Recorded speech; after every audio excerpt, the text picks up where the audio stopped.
Luiz, bom, vamos entender um pouquinho mais sobre a questão da contribuição sindical e se isso pode ou não gerar uma série de ações na área da Justiça do Trabalho. Eu estou aqui com o doutor Aloysio Costa Júnior, advogado da Ambiel Advogados. Doutor Aloysio, muito obrigado aqui por atender o Jornal Nova Brasil. Bom dia, Heródoto, muito obrigado.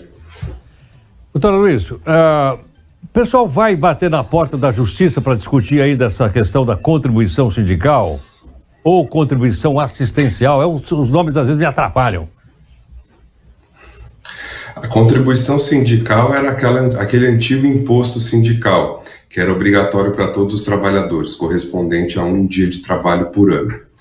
A contribuição assistencial, que tem se discutido e foi objeto de decisão da STF recentemente, é aquela prevista nos acordos e convenções coletivas de trabalho como uma remuneração, por assim dizer, do sindicato pelo trabalho de assessoria da categoria como um todo na negociação coletiva. Isso é aplicado à categoria como um todo. A decisão ou a discussão era se aplicaria apenas a quem era afiliado ao sindicato, os tradicionais sindicalizados, ou a todos os trabalhadores da categoria. Com relação à sua pergunta, desculpe. A contribuição assistencial, salvo engano, ela deve vir lá de 1942, quando foi criada a CLT e teve mais, tudo mais. E eu me lembro também o seguinte, os sindicatos prestavam uma série de serviços que hoje é prestado pela saúde pública. Vou dar um exemplo. Eu sou da Baixada do Glicério, eu conheci quando a nova sede dos sindicatos metalúrgicos foi colocada na Rua do Carmo, esquina com a Rua H6, prédio novo lá. E ali, então, o pessoal procurava médico, dentista e tal, e tinha também as chamadas colônias de férias. Isso era bancado, salvo engano, pela tal contribuição assistencial. E aí foi passando o tempo e os sindicatos deixaram de prestar esse tipo de serviço. Tem serviço jurídico, geralmente. Mas os demais ou minguaram ou desapareceram. Quer dizer, ainda assim, ele continua recebendo essa contribuição assistencial? O sindicato ele tem várias formas de custeio. Um deles era esse imposto sindical que a reforma trabalhista extinguiu. Os sindicalizados geralmente pagam mensalidades, então contribuem frequentemente. Então, esses serviços que você comentou, colônia de férias, serviços médicos, jurídicos, são custeados por essas outras formas. A contribuição assistencial é uma dessas formas de custeio, digamos, é um a mais, não é? E é colocado porque a lei autoriza, a CLT autorizou, como você bem disse, desde a década de 1940, autorizava e autoriza ainda os sindicatos a estipularem esse tipo de contribuição. Então, todos esses serviços são custeados por essas várias formas.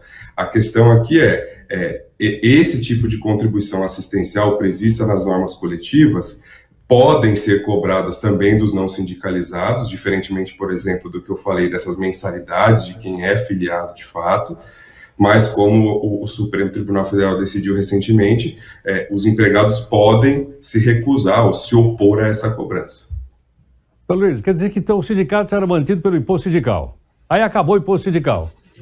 Então agora quem vai segurar a barra lá é a contribuição assistencial? Exato, como eu disse, uma das formas de custeio que agora o sindicato perdeu o imposto sindical. Isso foi usado na discussão no Supremo Tribunal Federal dessa recente decisão. Foi levado em consideração pelo STF que os sindicatos perderam uma importante fonte de custeio. Portanto, a contribuição assistencial nesse contexto passou a ser vista como uma forma de, entre aspas, cobrir esse buraco que a contribuição sindical, o imposto sindical, deixou. Doutor Aloysio, e as centrais sindicais? Elas têm um percentual lá do imposto sindical, salvo engano. Elas vão continuar tendo esse percentual, agora com a chamada contribuição assistencial? As centrais sindicais, elas não, a princípio, elas não compõem o sistema sindical brasileiro, que tem outras gradações que não, a princípio, não englobam as centrais sindicais, é uma forma jurídica nova. Então, os sindicatos podem prever contribuições dos próprios sindicatos ou dos sindicalizados para essas centrais, mas a princípio não existe um repasse direto ou não existe uma reserva de percentual para elas. Posso entender, então, que a Central Sindical não faz parte dessa estrutura sindical brasileira que a gente conhece, que vem lá, como você lembrou, da década de 1940, é isso? Exato, ela é uma forma jurídica nova que ela como não está prevista nos sistemas de sindicalização local e nacional, mas é uma forma de organização dos trabalhadores que tem sido levada em consideração na política nacional, nas negociações coletivas, mas não tem uma previsão de custeio dessas centrais através de quaisquer contribuições. Não há previsão legal nenhuma. Isso pode ser feito, como eu disse, contribuições dos próprios sindicatos ou dos trabalhadores direto para as centrais, como voluntariamente. Doutor Luiz, isso tudo já está pacificado, tudo certinho, vai funcionar assim daqui para frente ou ainda pode ter discussões no âmbito judicial?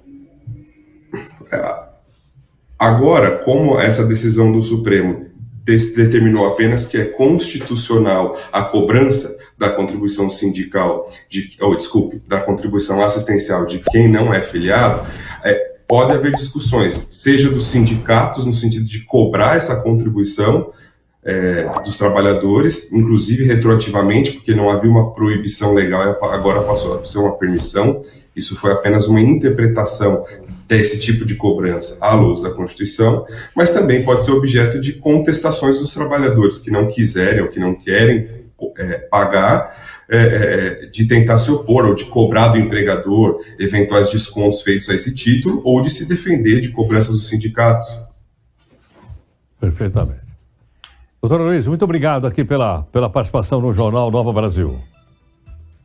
Obrigado, Heródoto. Bom dia. Muito obrigado. Doutor Luiz Costa Júnior, advogado, especialista nessa área, contando para a gente sobre as ações que devem chegar à Justiça do Trabalho, questionando a chamada contribuição sindical, como foi explicado aqui agora. Inclusive, nós já entrevistamos também aqui um presidente de central sindical para contar para a gente o outro lado, como você sabe.